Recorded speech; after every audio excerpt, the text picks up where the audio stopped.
Hello and welcome to another chapter overview. We're on chapter 8 today. These last 7 chapters have been really fun for me to go through again because there's a lot of things I'm seeing this time that just didn't stick out the first 5 times or 4 times I read this book. And then it's also been really fun to self-witness how much more I understand what's being said within the questions and the answers. I, of course, highly encourage you all to go back, watch the previous videos, and even consider investing in this book yourselves because it's worth reading at least 10 times. So, in the remaining chapters, we are going to learn about the 7 different ways that we can achieve spiritual, mental, and physical freedom. These 7 topics are going to be 1. Having a definite goal or a definition of purpose, and then mastery of ourselves. 3 is learning from adversity or differences. 4 is controlling environmental influences. 5 is time.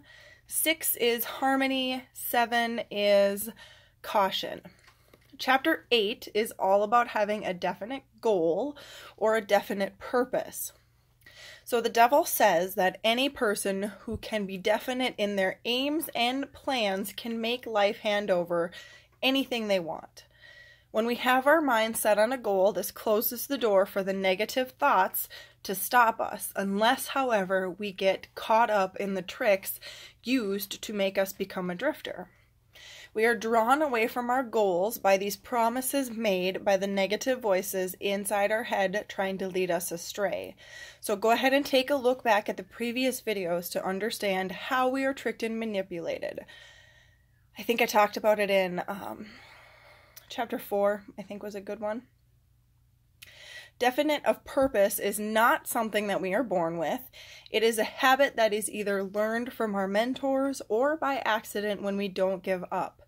It is not something, it is something that we should be using in all aspects of our life and teaching to generations after us. This concept of setting goals and maintaining them is similar to wanting to go to the gym and having a good-looking physical body. So you can't really go to the gym one day and expect to have the results you want, right? You can only achieve this body if you stay consistent by going to the gym and continuing to change your workouts to achieve your desired results. So when you set your mind to making a definite goal, like for example the gym, the first few weeks or the month may be the hardest because you're having to learn new things. If you keep at it though, you're going to attain your desire, and you're going to have getting caught in the drifting by overindulging in the cheat days or just not going to the gym at all. So how do we become lost in drifting, or how do we become lost in indefinite, and how do we lose the privilege of our minds?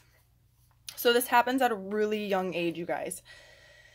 At birth, a lot of us are born with our minds blank. You know, we're born as new souls, so to say. We still carry on the past lives, but we're not able to remember them. When we reach the age where our brains recognize surroundings, we start to imitate others.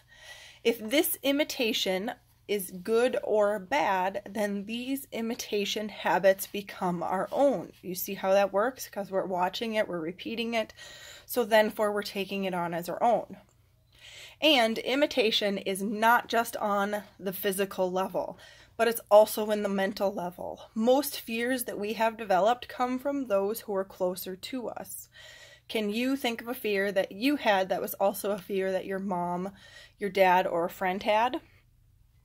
One of them that sticks out for me right now, oddly enough, I wrote down on here that I couldn't remember any because I really couldn't, but I remember my dad telling me a story about a really bad acid trip that he had one time, and because of that story, I've never tried acid a day in my life, nor do I have an urge to. So I guess that is one fear that I picked up and have carried on all throughout these ages. But for the most part, I don't remember my childhood growing up. I've healed out a lot of it because the things that I need to remember come up when I need to heal through them, and so as they come up, then I heal through them. So it's really funny that that actually just came up because I forgot all about that. Okay, so then as we grow up, we're introduced to more fears. And if these fears that we're introduced to when we grow up match any of the fears that we had growing up in our childhood, that particular fear is then multiplied and we begin to fear it even more. So in the same matter, all other patterns, including the healthy ones, are learned in the same way. It's through imitation, through our subconscious brains. Faith, self-love, communication skills, body health, positive mindset. Ooh, excuse me. Got some stuff coming up. Releasing. But all of that is attained to imitation. I mean, that's how we learn it, is from imitation. If we have someone in our life who is faithful, then we learn to be faithful. If we have someone in our life who is fearful, then chances are we are fearful as well. So while all of that is going on, the negative thoughts, or as we know them, the devil, are hard at work trying to get us into the drifting rhythm of the universe. So they want us into the negative drifting pattern of the universe. Why as a child? Simple answer. It's simply because we don't have possession of our minds yet. If we can be induced to drifting at this young of an age, chances are we're going to stay a drifter forever. It took me 25 plus years to get to, and the loss of my dad, 25 plus years and the loss of my dad, to get me where I am now. And it took me 5 years more to put into practice the knowledge that I've gained over the last 6 years. And it didn't start progressing and getting better until I actually started doing the daily consistent action, whether that was taking care of myself or making sure that I was showing up every week to make these videos for you guys. You have to show up and do it. That's the main thing, the definite of purpose, which is why we're here. Definite of purpose is not a permanent solution. You need to understand that as well. The only way it can be a permanent solution is if the person stays consistent and is not subdued with the drifting techniques. So don't fall for any of those tricks used on us that we talked about before. So now how can we use definite of purpose without attracting the negative part of the law to us? I really like to think this is as simple as following the 5 Reiki principles. First Reiki principle is don't be angry. The second one is do not worry. The third one is be grateful. The fourth one is work with diligence. And the fifth one is be kind to everything. I also like to think that if we can avoid using our ego and stay in our heart center, and when we recognize when we're using our ego or not in our heart center and changing it immediately, are ways that we can use definite of purpose without giving us the negative side effects of that. So, changing the subject a little bit, love can be just as dangerous as fear. When we love something or someone, we have a tendency to start drifting because we have our minds are set on this goal or said thing. We lose our common sense or we lose our caution and we proceed forward even though we might have gotten 100 red flags that we just completely didn't notice before. Love can cause us to act irrationally and without thought or reason. Love is a desired state of being, just like willpower and being a strong, independent person. These things first must be found within ourselves so we can learn how to balance them. Often we look for something on the outside of us to fix us. When these things don't fix us, we become angry. This happens because of 2 reasons that I feel. First reason I feel this happens is because 1, we're not healing ourselves, and 2, we just don't feel like we know how or that we can.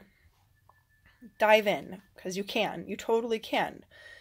So we don't need to shut off our emotions. Instead, we need to recognize our emotions. And because we're on the topic of love right now, we have to recognize why we love something or why we don't love something. And then we need to recognize why we do love it. And then we need to start asking questions. What has this taught me? What is this teaching me? does this circumstance serve my highest good? Is there something within myself that I'm missing that got me to this moment? Or is this linked to a past childhood trauma? All right, and now back to the topic of goals and why they are important. Any plan, whether strong or weak, can succeed if the act of definite of purpose is applied. People who are definite in both a plan and action, plus never accept temporary defeat, are bound to see results eventually. Any plans that are made with immoral or unjust deeds fall into the universal law of what one gives, one gets. These types of plans may bring temporary success, but they will never bring permanent success. Time, good deeds, positive thoughts, and definite of purpose will bring permanent success. So this concludes our Chapter 9 overview. And I'm going to see you all next week it concludes Chapter 8 overview, and I'll see you all next week for Chapter 9, where we're going to talk about mastery of ourselves. Please feel free to join our Facebook community of like-minded people. Follow me on Facebook, follow me on YouTube, and also I'd love to hear what you think of these videos. Let me know if they're helping you, how they're helping you, and until next time, I am sending you all lots of love, lots of light, and many, many blessings. Namaste, friends.